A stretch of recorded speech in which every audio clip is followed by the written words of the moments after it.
Sabah al-Khair. Good morning, dear listeners. You're listening to Radio 3CR on 855 AM and Palestine Remembered with Robert Martin, Nasser Mashni and Yusuf Ahmad al-Rimawi.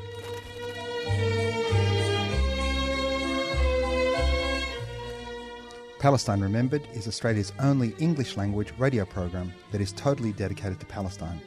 We'd like to welcome those listening on 855 and those that will join us on podcast at 3cr.org.au.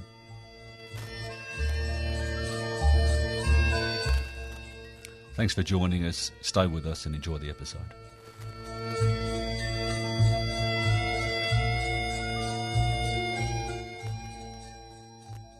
Good morning, Robert. Good morning, Yusuf. Good morning, listeners. How are you? You're back. I am back. Yes, I had a very, very quick trip overseas. I snuck out of the country. Unfortunately, it wasn't to Palestine. So tell us about your trip to the States. So I went to Washington, D.C. That's where all government things happen, you know, in the great big White House where there's a fool in there running it, the Orange Man. But there's also another important thing that happens over a 2-day period. AIPAC, which is a lobby group in America, which is arguably as powerful as the gun lobby, and it's the American Israeli Public Affairs Committee. Mm-hmm. And they raise money, in fact they don't raise money, they raise awareness about Israel. Anyone that talks about anything against Israel, they get labelled an anti-Semite. They spend thousands and thousands of dollars trying to ruin people's careers. And unfortunately, a lot of Americans have not heard of AIPAC. So I walk around and say, have you heard of AIPAC? And they say no. And I say, do you realise... This is random Americans on the street. Random Americans. Yeah. They all know the gun lobby. But or the tobacco lobby, or the... They know all of those ones, but AIPAC sneaks in. And America gives $104 a second to Israel, which is $6,240 a minute to Israel. And all of that money is coming from taxpayers in America. And it's going to fund a terrorist organisation, basically, because Israel is using it to colonise and steal and kill Palestinians on a daily basis. And if America stopped this funding, Israel couldn't possibly continue. So basically, America is paying for the occupation of Palestine. That's 100%. America is funding, exactly like you say, it's $104 a second and $6,240 a minute. Now, just let that sink in for a minute. It is an exorbitant amount of money. America could help its own people rather than use this money. We're talking about a country that is in debt towards its own private sector and public sector, and you're talking about a country that's struggling to have good medical care for its own citizens, but nevertheless they have the money when it comes to Israel. Well, I think the biggest thing is that if you gave the Americans the choice and you informed them of where their tax dollars were going, it would stop, because I promise you an American would not want their money going there. They may want it going to other places, but definitely not Israel. Israel is not a friend of America. It creates more issues than any other country towards America. So you participated in the anti-AIPAC events. Now make sure we get that right. It's the anti-AIPAC. I wasn't there for AIPAC. I was there for the anti-AIPAC rally. And part of what Washington does, they also put on a whole lot of guest speakers for a day at the same time. And they speak about whether or not Israel is good for America. Tell us about these events. Has there always been anti-AIPAC, or is it something new in the last few years? It's been going for about 5 years, and Good. The numbers are pretty good. They also have a march or a protest that goes and marches all through the city. They go from the White House and they go all the way through to the convention centre where the AIPAC rally is. The numbers of that are a little bit disappointing. A lot of people don't go to the rally. But one thing I know, which is an absolute fact, is that AIPAC is losing its power. A lot of people are starting to wake up for it, and they're getting a lot more people having a go at them. They're more aggressive towards them and wanting them to slow down with what they're doing within the American government. Well, Robert, we have a little bit of a busy episode coming up, so we'll definitely come back to the anti-AIPAC activities in future episodes. But we are going to talk today about the great return marches from the fountain, Yep. from the fountain, like we say. Yep. By tell us about our guest. Our guest is one of the founders and one of the organisers of the Great Return March. Ahmad Abu Artema. And to get his insights is pretty amazing. It's not easy to get a guy like that. He's been travelling around America talking about his experiences. And so we've got some pretty hard-hitting questions for him. And we've also got something that's pretty cool, which people in Melbourne, come on down, get on down. There is a fair. Tell us about it. Yeah, fair for the Palestinian products in Melbourne, which is happening today in about an hour from now at the Federation Square. Details will be coming up, so stay with us and we will be back shortly. Robert, before we go to our guest from Gaza, we're excited to speak about an amazing event that's happening today in Melbourne, and we are delighted to have Jennifer Killen, who is coming from Sydney for this event. Hello, Jennifer. Oh, hello. How are you? We are well, and thank you for being on Palestine Remembered. Oh, we are honoured. Palestine Fair Trade in Melbourne. Tell us about that, Jennifer. Well, we have come to Melbourne to be part of a festival in the Federation Square here in Melbourne. When I say we, I talk about Palestine Fair Trade Australia, which is a small charity that exists to help Palestinian farmers stay on their land by earning a fair wage for their produce, and also other Palestinian artisans to earn a fair wage and stay in their homes, earning a living with dignity. Fantastic. So, what types of product are we gonna see? We have three types of product. We have our food products, which we source through our partner called Canaan Fair Trade, who are based in the village of Burkeen near Jenin. We have olive oils from them. We also have freekeh and maftool and za'atar. Fantastic. I'm feeling a little bit hungry here, Yusuf. I could really do with a lot of this food now. Yes, and also we will have each day a cooking demonstration. Dalia Sabawi has kindly offered to do on Saturday. She will be showing people how her family have used the za'atar, how she cooks a soup with the freekeh, and I think with the maftool she'll make a salad. Fantastic. And our Dalia is amazing. We all know Dalia. We know Dalia very well. You all know Dalia. That's great. She is amazing. I met her for the first time today. It was lovely. Yes. And so at 11 o'clock on Saturday, Dalia will be in a marquee at the festival. It is on the riverside terrace of the Federation Square. I think it's called the tent number 33. Sustainability is delicious. And one of the things we love about our ingredients is they are organic as well as being fair trade. So they are good for the earth as well as good for the people of Palestine. Fantastic. Any other products apart from food? Yes. We also have the wonderful Nablus soap, which, although it's not delicious, it is lovely soap. It's also made with organic olive oil from Palestine. And our newest partners are in Gaza. And from them we have handicrafts, mainly the toucheries, embroideries, and two organisations we try to support with the help of people in Australia. We have from Salafa, the women's organisation, which is part of the UNRWA in Gaza City. They employ women to make different items with the toucheries embroidery.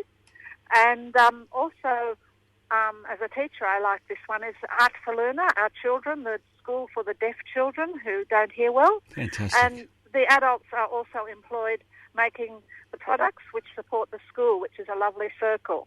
Well done. This sounds fantastic. I'll be there for sure. Tell us, it's at Federation Square, so we come to Federation Square. Yeah, and there is a festival called the Fair at Square Festival, which is a festival for all organic and fair trade types of products. And we have tent number 21, and we will have all our products in tent 21 in Federation Square. I'm not sure exactly whether it is in the square at the top, or I think it is down on the riverside terrace at Federation Square. They could just follow the smell, I suppose, and they'll find it. Yes, the aroma of za'atar. Well, I don't know if because in our stall we are not cooking. The festival organisers have a separate big tent for the cooking demonstration. One on Saturday at 11, and one on Sunday at 3:45 in the afternoon. Is there a phone number or a Facebook page to There's contact a Facebook for page. details?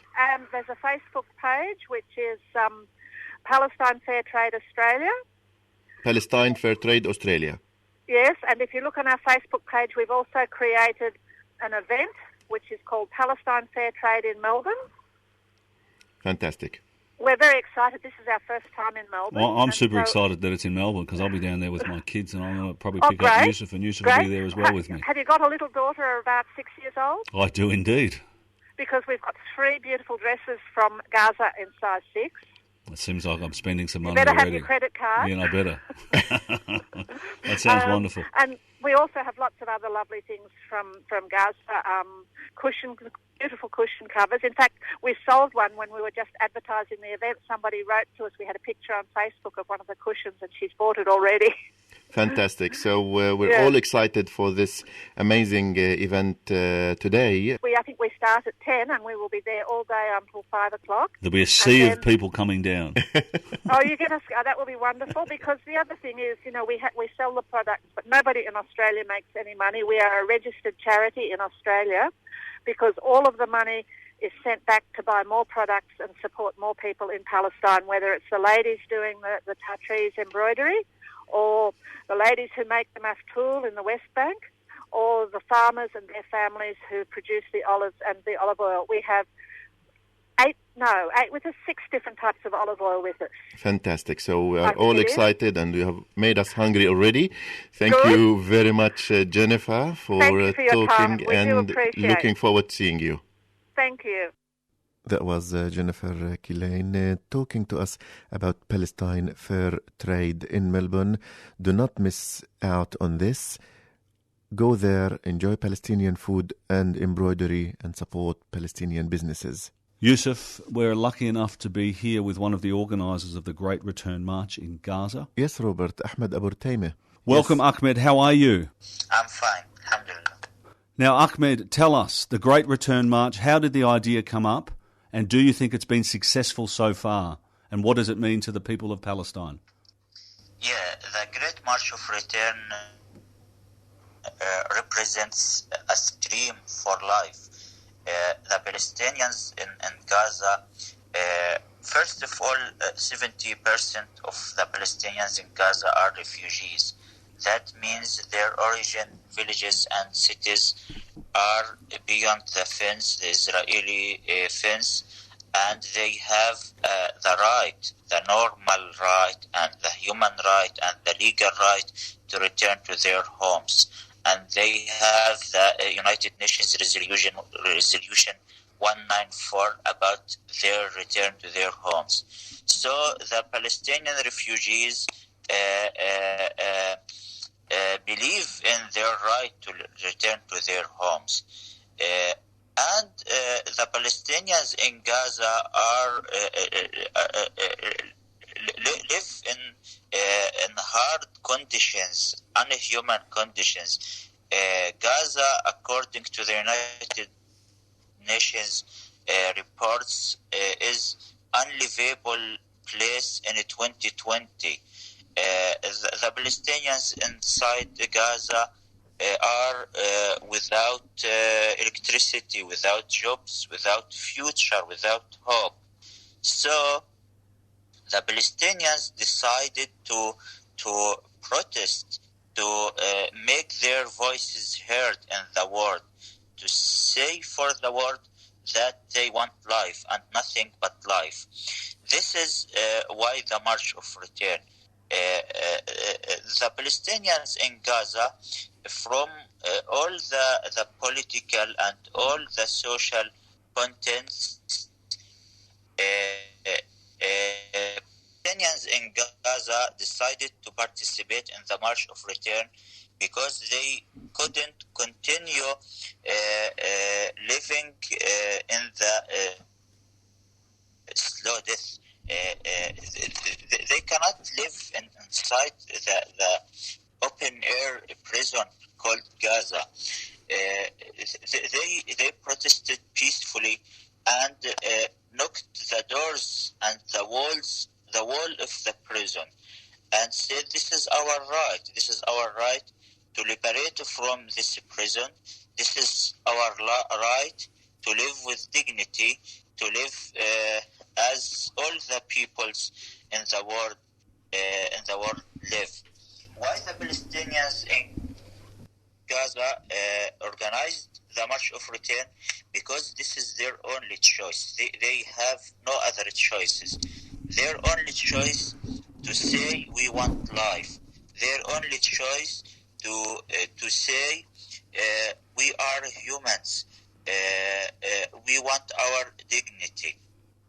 Ahmad, I want to ask you if you could describe to us and to the listeners what happened on a random march. We have witnessed something like 50 or more marches over the last year. Describe what happens from the Palestinian side, from the Israeli side, on one of these events. Yeah, the Palestinians on the march, they went to the fence, near the fence. This fence separates them from their origin villages and cities. They can see their cities and their towns beyond the fence, but they cannot arrive there. So they stand and collect there peacefully, and they carry the flag of Palestine and carry the keys of the return, and they carry writings like we want life, and they organize many activities, many peaceful activities like sports, like dance, like songs, like drawing, and sometimes they made food there, traditional Palestinian traditional food, and the families go there and participate in this march. This march as a symbol of the will of life inside Palestinians, and it represents their deep belief that they will continue despite 70 years of suffering, 70 years of expulsion. They insist to continue believing in their rights, especially the right of return and the right of dignified life with freedom. What is the casualty list so far for the year? How many Palestinians has the Israelis executed, and how many have been injured? Yeah, yes. The Palestinian protesters were peaceful, unarmed, so they didn't represent any threat against the Israeli soldiers. But Israel decided to kill them for political reason, not because they represent a threat against its soldiers. Israel decided to kill them deliberately, on purpose, to kill the idea inside Palestinians, to kill the will of resistance in the hearts of Palestinians. Since the March of Return started, more than 250 unarmed Palestinians were killed, and more than 20,000 Palestinians were injured. Many of the Palestinian injured lost their limbs. This is crimes against humanity, and this is war crimes. Israeli army committed it. What's the reason why Israel did this? Israel did this because it feels impunity. It feels no one will account it, and because it tried to kill the idea and kill the will of life and the will of resistance in the hearts of Palestinians. The Palestinians continue their protesting and continue their struggle because this is their only choice. When I be under the occupation, under the siege, under the aggression, so the only choice I have to struggle and to try to liberate from this occupation and to achieve my freedom and my dignity. Fantastic, and I know the Palestinians are very strong. One last question I've got is that the UN Human Rights Commission of Inquiry found that Israel may have committed war crimes, resulting in the deaths of 189 Palestinians. What's your thoughts on this? Do you think that this will carry any weight? Do you think any Israelis will be held to account? The United Nations report was a positive step, and we appreciate this. But it's not enough. We look forward more steps from the international community to let Israel know that their crimes will be with high price. They cannot continue their crimes against humanity with impunity. So we demand the international community, we demand the governments, we demand all the people who believe in justice and believe in human rights that more support, more financial support and more political support for Israel means more casualties, means more victims from children, from women, more siege, more occupation. So all of us, we and all the people who believe in justice and believe in equality, we have one struggle. All of us struggle for humanity, struggle for equality and for justice. So let us send a strong message for Israel that they should be under accountable. They will accountability. They will not be feel impunity forever. We should boycott Israel. We should isolate Israeli occupation.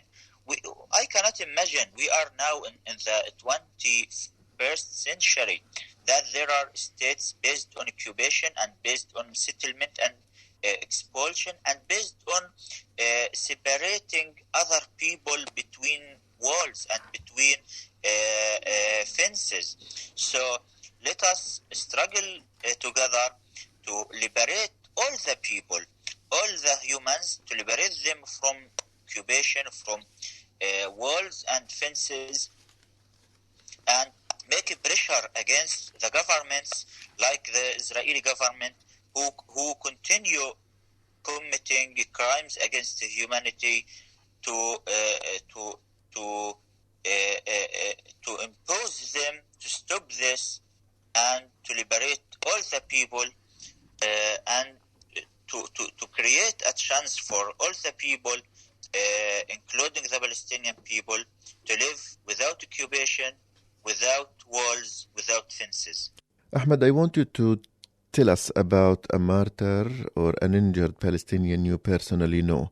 Give us examples of stories, of names, of these people who really gave everything they have for Palestine. Yeah, this is a good question. We talk when we say there are more than 250 people were killed, or there are more than 20,000 protesters were injured. This is not just numbers. They are humans. Everyone has his own story, has his dreams, has his family, has his people who loved him. So it's it's a tragedy. Every house in the Palestinian people have a sad story. I know a lot of people in the March of Return who was killed. They have their dreams. As example, Yasser Mortaja, a journalist, he was killed while he was making his job. He was a journalist. On this day, on the April 2nd, so he has a dream to travel, and before a few days before he was killed, he posted on his Facebook that he have a dream to see the world and to travel, but he couldn't be able to achieve this dream, and he was killing. I know a lot of I know some boys like Muhammad Ayub. His father was unable to bring to him a meal on the last day that he was killed, and after he know about his son's killing, he was crying strongly, and he was saying for media that I couldn't be able to bring to him food and delicious meal before he was dying.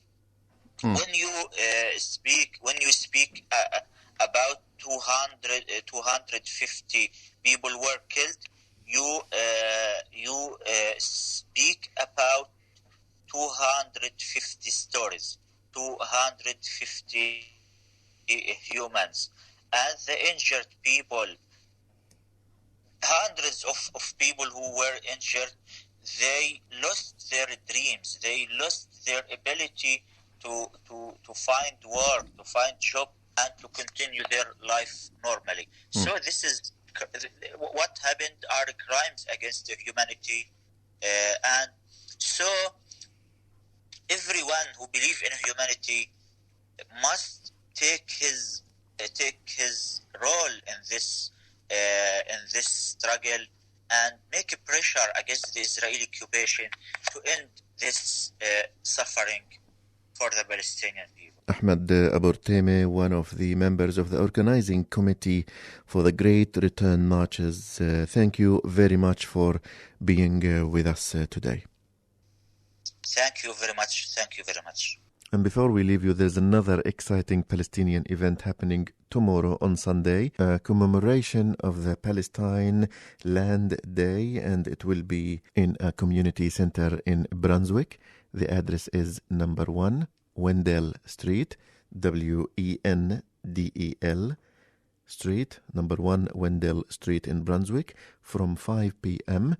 So there will be display of Palestinian traditional clothing, sale of traditional clothing and T-shirts, recital of poems, homemade food, raffle tickets. There will be also traditional Palestinian folk dancing.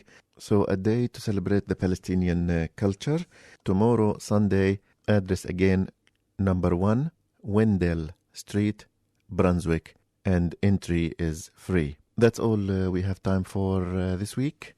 Until we meet next Saturday, 9:30 in the morning, this is Robert, Nasser and Youssef, wishing you the best of time and salam.